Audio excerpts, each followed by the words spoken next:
자, 호흡이 있는 자마다 여호와를 찬양할지어다. 자, 시편 150편의 구절입니다. 오늘 우리 이용우 사모님 신방을 다녀왔는데요. 다행히 수술은 잘 마쳤습니다. 호흡이 수술이 잘 마쳤고요. 병원은 이제 대림동 강남 성심병원입니다. 저 터미널에 있는 성모병원과 좀 헷갈릴 수가 있는데 대림동에 있는 강남 성심병원에서 수술을 받으셨습니다. 폐암으로 진단을 받으셨기 때문에 폐를 일정 부분 절개를 했습니다. 다행히 그 말기가 아니라 초기이기 때문에 절개로 수술을 한 것입니다. 어찌 보면 그 사모님께서 그 성대 쪽에 그 수술을 예정을 하고 계셨었는데 그 검사 과정에서 나온 거죠. 이 폐 쪽 수술을 앞두고 있었는데 이쪽에 이제 검사를 하면서 그 폐암 징후가 나타나서 결국 조직 검사를 통해서 폐암 진단을 받고 수술을 하게 된 것인데요. 오늘 신방을 할 때에 사모님 그런 말씀을 하시더라고요. 다른 쪽으로 전이가 되지 않도록, 다른 쪽으로 전이가 되면 또 어렵잖아요. 전이가 되지 않도록 기도를 부탁을 하셨습니다. 우리 사모님이 성대 쪽에 문제가 생겨서 목소리를 잘 못 내시잖아요. 목소리를 잘 못 내시는데 거기에 이제 폐까지 또 어려움이 있어서 참 보는 저로서도 마음이 많이 아팠고 우리 성도님들도 많이 기도해 주신 줄로 알고 있습니다. 저는 우리 사모님을 오늘 뵈면서 오늘 150편 6절이잖아요. 이 말씀이 생각이 났습니다. 호흡이 있는 자마다 여호와를 찬양할지어다. 호흡. 왜냐하면 이 폐는 호흡하는 데 있어서 가장 중요한 기관이잖아요. 근데 그 폐를 잘라냈단 말입니다. 그러니 온전한 호흡을 하기가 어렵죠. 폐를 잘라냈기 때문에 그 호흡 자체가 너무너무 힘이 드는 거예요. 앞으로도 이제 이 호흡하는데 굉장한 그 고통과 어려움이 또 있을 겁니다. 그런데 오늘 이 본문에 보면 호흡이 있는 자마다 여호와를 찬양할지어다. 호흡이 없다고 하는 것은 결국 우리가 생명이 끊어지는 거거든요. 시편 146편인가에 보면요. 호흡이 없다는 것은 결국 흙으로 돌아가는 것이죠. 생명이 끊기는 것입니다. 그의 호흡이 끊어지면 흙으로 돌아가서 그날에 그의 생각이 소멸하리로다. 그런데 우리 사모님은 여전히 호흡을 하고 계시더라고요. 활짝 웃으시면서 오히려 신방한 저를 위로하시면서 여전히 호흡이 있다고 하는 것이죠. 그러면서 저는 이 말씀을 생각을 한 거예요. 아, 그렇다. 우리가 아직 호흡이 있다면, 비록 이 폐를 잘라낸 그 어려운 상황일지라도 여전히 호흡이 남아 있다면 우리는 하나님 앞에 찬양을 드릴 수 있는 거구나. 이런 생각을 해보게 된 것이죠. 아직 호흡이 있다면 우리는 하나님을 찬양하는 것입니다. 아직 생명이 있는 동안 우리가 하나님을 찬양한다.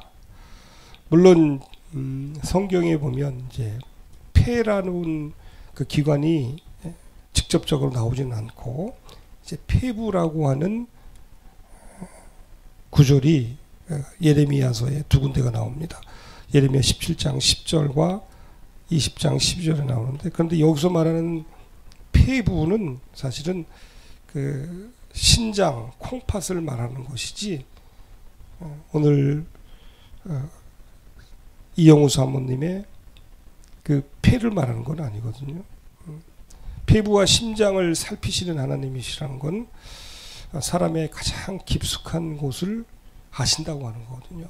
폐부와 심장은 우리의 가장 깊은 곳까지 다 꿰뚫어 보시는 하나님, 그걸 의미하는 거거든요. 여하튼 이 폐가 아직 남아서 그 잘라낸 그 일부의 폐로 호흡할 수 있다면 여전히 찬양할 수 있다고 하는 것이죠. 그렇습니다. 건강한 사람이, 폐가 멀쩡한 사람만이 찬양하는 건 아닌 것 같아요.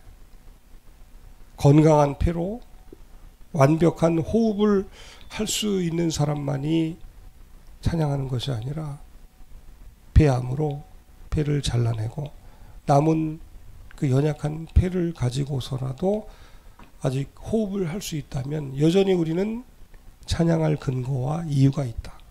그래요. 우리가 어떤 환경에서든지 찬양할 수 있다고 하는 것입니다. 오늘 이 150편 6절에 건강한 완전한 폐를 가지고 호흡하는 자마다 여호와를 찬양하라 하지 않았습니다. 3분의 1 남은 폐를 가지고서라도 호흡할 수 있다면 그 폐를 가지고서라도 하나님 앞에 우리는 찬양할 수 있는 근거가 되고 이유가 되는 것입니다. 왜? 호흡이 있다고 하는 것은 하나님이 우리에게 호흡을 주신 거거든요. 호흡은 누가 주세요? 내가 하는 게 아니잖아요. 내가 호흡을 하는 게 아니죠. 하나님께서 호흡을 주시는 거죠. 사도행전 17장 25절에 있는 것처럼, 스데반의 설교입니까? 바울의 설교죠. 또 무엇이 부족한 것처럼 사람의 손으로 섬김을 받으시는 것이 아니니, 바울의 아덴 설교입니다. 이는 만민에게 생명과 호흡과 만물을 친히 주시는 이십니다. 바울이 아덴 사람들에게 선포한 말씀입니다. 호흡을 주시는 분은 누구냐? 너희들이 믿는, 당신들이 믿는 신들, 심지어는 알지 못하는 신들, 그런 우상들이 당신들에게 호흡을 주신 것이 아니라 참 빼고 유일하신 하나님, 누워 자고 깨게 하시는, 살며 기동하며 존재케 하시는 하나님, 살피시고 건지시고 우리를 다시 한번 살려내시는 그 하나님, 그 하나님만이 우리에게 생명을 주시고 호흡을 주신다, 만물을 주신다 하는 것입니다. 그래요. 여전히 연약한 폐를 가지고서 호흡을 할 수 있다면 그 호흡을 주신 하나님, 그 하나님을 찬양하는 것입니다. 생명을 주시고 호흡을 주시는, 우리에게 모든 것들을 주시는 그 하나님을 우리는 찬양합니다. 우리 이영우 사모님이 그 연약한 가운데에도 아멘으로 함께 기도에 화답하시고 또 하나님을 사모하는 모습을 보았을 때에 과연 우리는 하나님을 찬양할 수밖에 없다. 3분의 1밖에 남지 않은 폐를 가지고서라도 그 폐로 호흡을 할 수 있다면, 그 폐로 호흡을 할 수 있다면 우리는 하나님을 찬양하는 것입니다. 내가 가진 것들이 완벽하고 내가 가진 것들이 풍부하고 또 내가 가진 것들이 부족함이 없다고 해서 찬양할 수 있는 건 아니에요.